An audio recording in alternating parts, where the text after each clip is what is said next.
That's one of the worst parts about the game. Like, I wouldn't mind the introduction of some of this stuff if they just told you about it instead of being BS'd your way through, like, to a death or whatever. It's not fair. I suppose I should care that Sonic's heading my way to hand me a Get beating. it? I'm told, yeah. Caring would cut into my soul. It's just bad. Why did this have to be part of that? What is it? Sega made an agreement, I think it was, with Nintendo that they would make like 3 Sonic games for the Wii U, and Mario and Sonic at the Olympic Games was included sneakily in one of them. Sonic Boom and then Sonic, yeah, and then Sonic Boom and Sonic Lost World were the other 2. And sadly, we never got a good one. There was a rumor that they were supposed to be making a 2015 title, but I guess after what happened with Sonic Boom, they wanted to take a break. And, yeah, I would take a break. But it wasn't the same studio. Yeah, but it wasn't the same studio, so I'm just over here kind of thinking, was the break really necessary? So in the end, was it just so that like people didn't have such a bad taste in their mouth when the game came out? I'm assuming that's what it was, but I don't know. But yeah, that's why I won't buy Mario Maker, because like you don't have to. The thing is, there's either these people that make the super difficult levels for no like apparent reason at all. What you have to do, Bruce? There's a spring where that guy is. Oh yeah. Yeah. Just killed them both somehow. I remember it. I remembered that. I don't know how I remember it. You have to use the kick whenever you can't homing attack them. But yeah, that was one of the few things. It's weird, because I remember a couple of things about this game. I remember a couple of the stuff about the level, like some of the gimmicks or whatever. Yeah, but yeah, I'm not... If Mario Maker goes on sale one day for like $30, which I doubt it will, but if it ever does, I'll probably pick it up. But until then... Oh, did I just kick him straight down to the bottom? I don't even have a Wii U. I can't even like get a console right now. I've had my Wii since... Launch date. 2012. No, well, not launch date. It was like the December of, and I paid for it. But like, my mom helped pay for the tax, but I paid for the entire system. But I paid for the system and the games and stuff. Okay, so I'm assuming I asked her to pay for the tax, so I'd have games. So. Nah, it's a little different. A lot of it is like, no, it's not even a lot of it is really similar. It differs quite a bit. The level design is not unique in any way, don't get me wrong, but it differs. But yeah, I would get maybe Mario Maker if it went on sale for $30. I just don't feel like... I don't understand how anybody could buy the game for $60. Not the game, the engine for $60. Oh, you mean the Super It doesn't Mario make any sense to me. Yeah, if they didn't make it 60, because I remember when I first saw the game, or like, oh my god, what do I keep calling it, the game? The app. When I first saw it, and it was like, and I looked at it, I was like, oh, Mario Maker. I was like, ooh, I'll definitely buy that. I was like, that looks like. I was like, but do you have to own the games to be able to play the other things that people have? And they were like, no, it's completely different. I was like, oh, okay. So I was like, cool, I guess I'll buy it. And then I was like, they released more. I was like, oh, sweet. When do I get to get this? They were like, oh, you can get it in September. I was like, oh, that's cool. And they're like, it's $60. And I'm like, yeet. Not uses to pay for any of his games in full retail price. Stop. No, the thing is, I will pay for a game if I think the game is worth the price. I'll pay for a finished game. Yeah, I'll pay for a finished game, and I'll pay for a game if I think it's worth the price. I paid the full price for Monster Hunter 4. I paid the full... No. Yeah, I did pay... What did I... Awakening, I think I paid the full price. I think I paid $40 for it, yeah.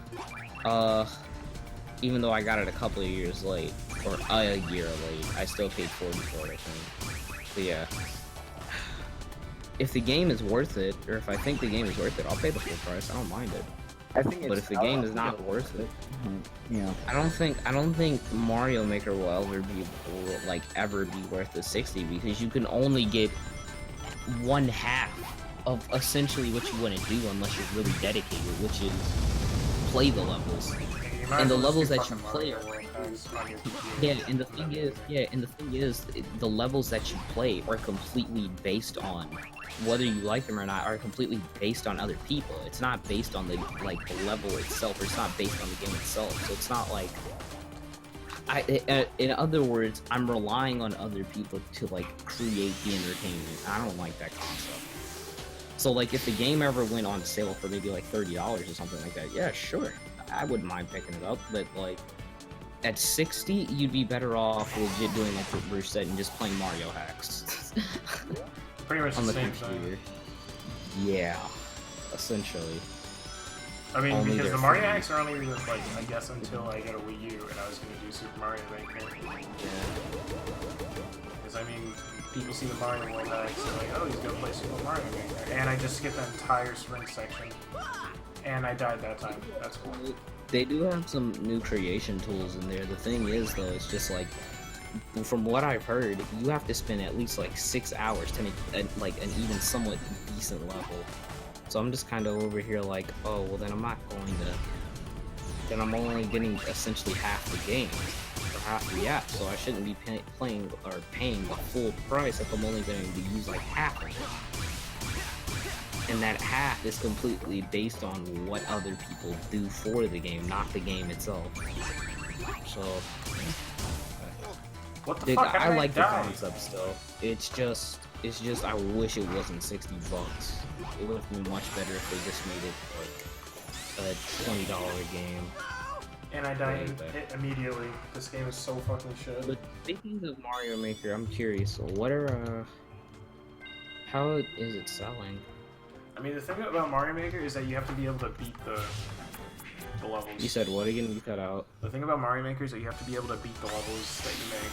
So you can't like submit ridiculously hard shit. You can't be doing Kaiser levels and then make them. Well, the thing is, people do Kaiser levels still. Like, and they figure out how to, but do you know the easiest way to go past that, right? You can make a super hard level and then spawn yourself after the, you can spawn yourself at the end using a checkpoint or whatever, and then leave. And that was how people got around it for the longest time, because I remember seeing it in Donkey's video for one, and then I remember seeing like a bunch of other people copy it, and I was like, oh my god. Oh boy, can't wait to play that was Kaiser Mario. Yeah, so people would be like putting levels out that they themselves never even beat. So it was just kind of like, ugh.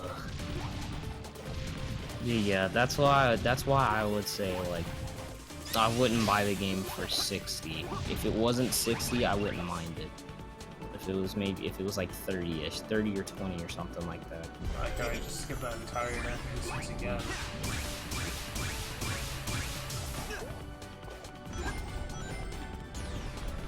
I don't think there's really a Wii U game that I'm looking forward to next year. Other than Zelda U. Like, I was looking forward to Xenoblade this year, but I guess it was just like, it's so weird because it was the game that like everybody, including me, was waiting for like 3 to 4 years, and then we finally learn when it's coming out. Every time like a Nintendo Direct happens, we're like, oh yeah, Xenoblade's gonna save this thing out, and then the game comes out. You play it. Well, it wasn't garbage. The story is mediocre to garbage. I'll agree with that, and the characters are as well, but the gameplay itself is not. The gameplay is okay. I don't like how it's like what was the game that I was just playing? I was just complaining about it like this past week, I think. Essentially though, it'll force like these missions upon you for the sake of learning a mechanic. So it forces the mechanic down your throat instead of just kind of easing it into the game. And like, even though like the mechanic makes sense in terms of story, it just feels as if like it's there because they wanted you to do something with it. Like, and what I'm talking about is like the probes where you have to go place by place and lay down probes and like research stuff and like plant some stuff essentially. Research and then plants. Yeah, like a fun game. but the thing is, like, you have to, they force you to explore the world, which wouldn't be a bad thing if the world was more lively, because people will be like, oh man, what are you talking about? Xenoblade is super lively. No, not having a bunch of animals I don't know, it roaming just around like does not. It looks a lot like Phantasy Star Online too. It does. It is. It's a lot like it. But the thing is, having a lot of like enemies and stuff does not mean the world is lively. It just means there's a lot of enemies and stuff. So like, while there's always something to fight, there's not always like something to do outside of like missions and stuff. And the other thing though is that the online was advertised wrong.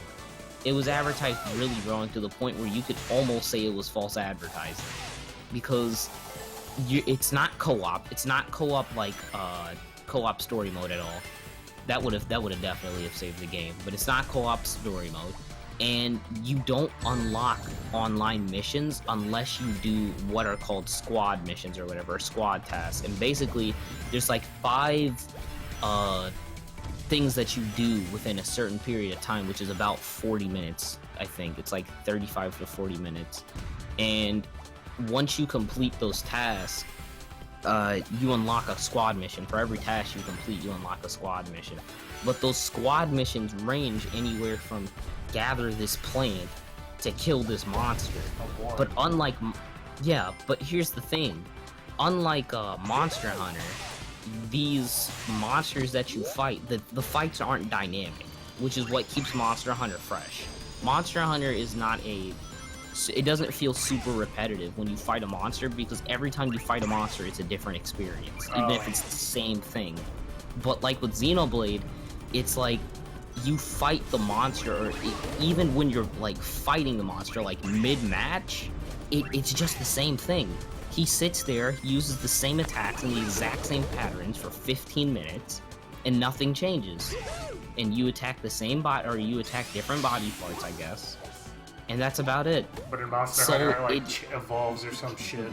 Yeah, where Monster Hunter is like, hey, I'm gonna go ahead and turn into fucking, I'm gonna go ahead and get the virus on me. Like, you're fighting a Gormagala, and he's like, oh, you know what? I'm gonna body slam like 4 of your teammates, or 3 of your teammates, and 2 of them are like dead, and then the last one's almost about to die, and then you're like, uh-oh, we all better leave the area. Like, there's nothing of that. There's nothing of that sort. It's literally like, you spawn in, and you're stuck in this square arena the whole time. And it's not even an arena, it's just a square area with nothing around you, and you just fight this thing for 15 minutes. That's not fun.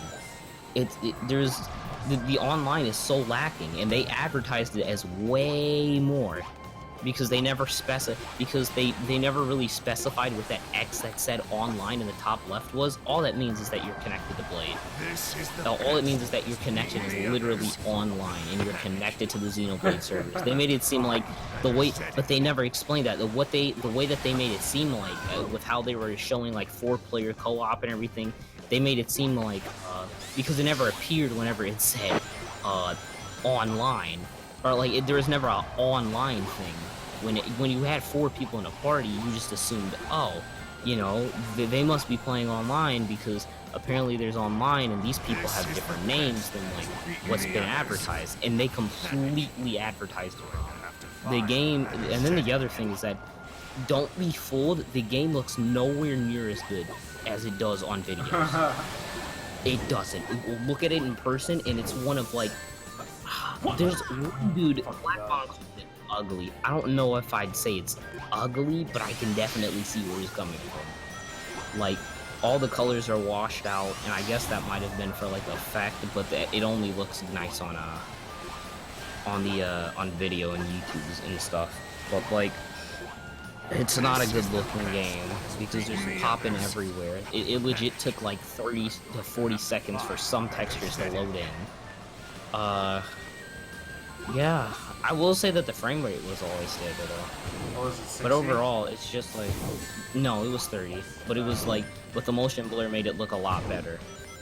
And it wasn't like very intense motion blur. It was just like kind of on like the edges of your character or whatever. So it made everything, yeah, so it made everything look a lot more smooth. But yeah, the more that I keep thinking about it, the more I keep wanting to give it a 6 instead of a 7, because it's just like, there's so much wrong with the game, but it's like I just don't understand like what sense it makes because I the only knowledge I have is it doesn't know is fucking Xenoblade 1.